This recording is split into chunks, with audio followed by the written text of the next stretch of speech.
So you must maintain an account book. You will see, no matter what the hell happens in life situations, you will not go down. More than what you eat, how you eat it is also equally important. Check and see if you're still alive. If you are, just do this much for your sake. This is the end of suffering. Once there is no fear of suffering, only then you will explore the full depth and dimension of this life.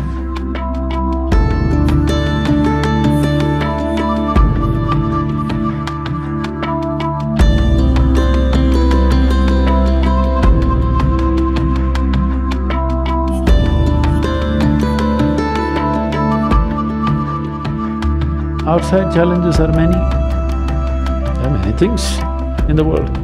Some things will happen, some things won't happen, some things will act for us, something will work against us. These things are happening all the time. But am I functioning for myself or am I functioning against myself? Within this, is my life little more exuberant, little more better, little more joyful, little more peaceful? You just measure this every day. So you must maintain an account book. Yes, if you're doing business, how do you know whether you're progressing? Only one who keeps accounts knows whether he is making money or going down, isn't it so? Similarly, you must maintain an account. You just see, let's say yesterday you were joyful 5 times in the day. Today if you're 6, you're better. Tomorrow if you're 7, you're better. But day after tomorrow if you're 3, you're worse. How many moments of joy do you have? Why I'm talking about joy is we are not using joy as a goal. Joy is a measure. Joy means you're at ease. Joy means you become more of life than being a mental mess, isn't it? Joy does not mean that you attain to something. Joy simply means life has come to ease, you're not messing yourself up. Spend 5 minutes, have I been better today than yesterday? Has my day been better? Every day, if you keep accounts, you will see, no matter what the hell happens in life situations, you will not go down.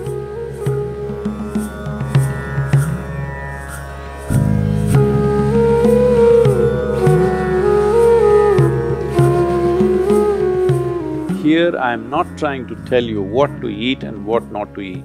You eat whatever you want. But being a human being, the most important thing is that you do it consciously. Whatever you do must happen consciously. Your selection of food and consumption of food also must happen consciously. More than what you eat, how you eat it is also equally important. When I say how you eat it, these are all live substances. Every one of them had a life of their own, whether it's a plant, animal, vegetable, every one of them had a life of their own. If you approach it with a certain sense of gratitude and reverence towards the food that you eat, when I say reverence, it may feel like too much for you, but I'm asking you, let's say we put you in a room and you had nothing to eat for 5 days. If God appears in front of you, what will you ask for? Food? So that's how important it is. You must understand the food on your plate is not just a substance, it is not a material, it is not a commodity, it is life. It is the life-making material for you. So you must treat it as such. Right now, when it's on the plate, when it's out there, it has no value, but the moment you consume it and it becomes your flesh and blood, now suddenly it's of immense value. Why do we live like this? It's very important, when it comes on your plate itself, you must treat it as a part of yourself. With great reverence, you must consume. Just the way you consume it, if you change that, food will behave very differently within you.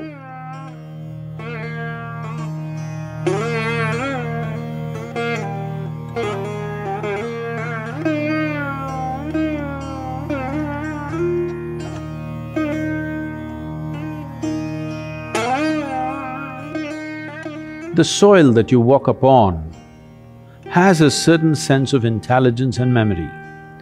So even if you happen to live in a concrete jungle, it is important to keep in touch with the earth upon which you live. create ways for yourself to somehow remain in touch with the soil or the earth upon which you live, that part of the earth. With your bare hands and bare feet, see particularly the palms and the soles, if they come in touch with the earth on a daily basis, at least for a few minutes, a certain harmonizing of the physiological process will happen just being in contact with the earth. If you spend at least a few minutes in your garden, barefooted, touching plants or trees, because this is the basis of your life. All life, yours and every other creature, has come out of this earth. Stay in touch with it and harmonize your system.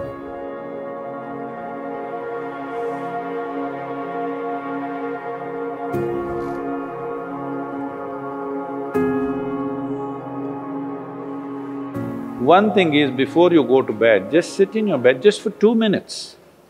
2 minutes, just see, suppose you're going to die right now in 2 minutes' time, how it'll be, and then sleep.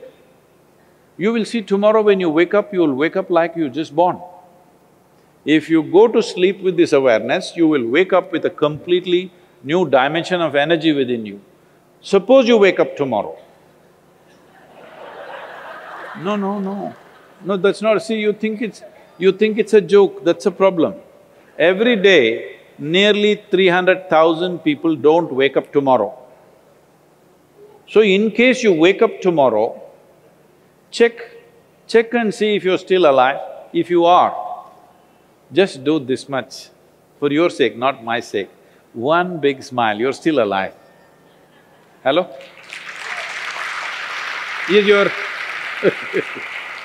Is your life worth this much? See, do not think every day you will wake up, one day you will not wake up. Yes or no?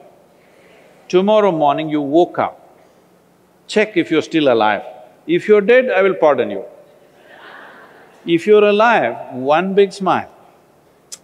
Then if 300,000 people die on the planet, maybe 3 to 5 million people would have lost somebody who's dear to them. So just check those 4 or 5 people who matter to you in your life, all of them still alive. One more smile. Hello? And you looked at the watch, it's 7 o'clock and you're still alive. One more smile. Hello? From now on you must do this every time you look at the time.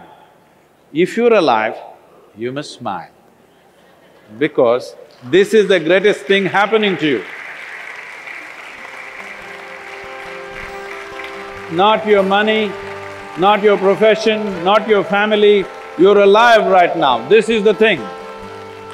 Very brief, let's make it happen.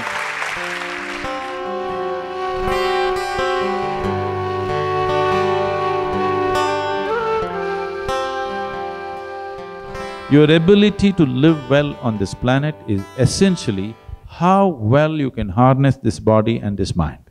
Yes or no? So if you have to harness this the way you want it, it's very important. There is a little space between you and the body. There is a little space between you and the mind. Whatever suffering, any kind of suffering that you have known in your life has entered you either through the body or through the mind. Do you know any other kind of suffering? Do you know any other kind of suffering? Physical suffering, mental suffering. There's only 2 things you know, isn't it?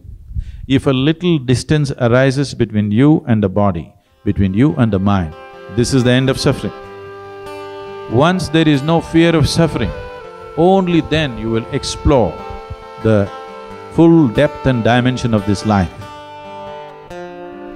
So, one thing we want to do is, we are bringing this what's called as Isha Kriya, which gives you a distance between you and your thought, between you and your body.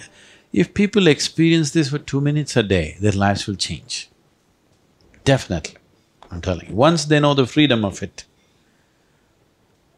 you will not like anything. You will not like any drink or drug or whatever, because it is a much big high than that. Much big high than anything that you have seen.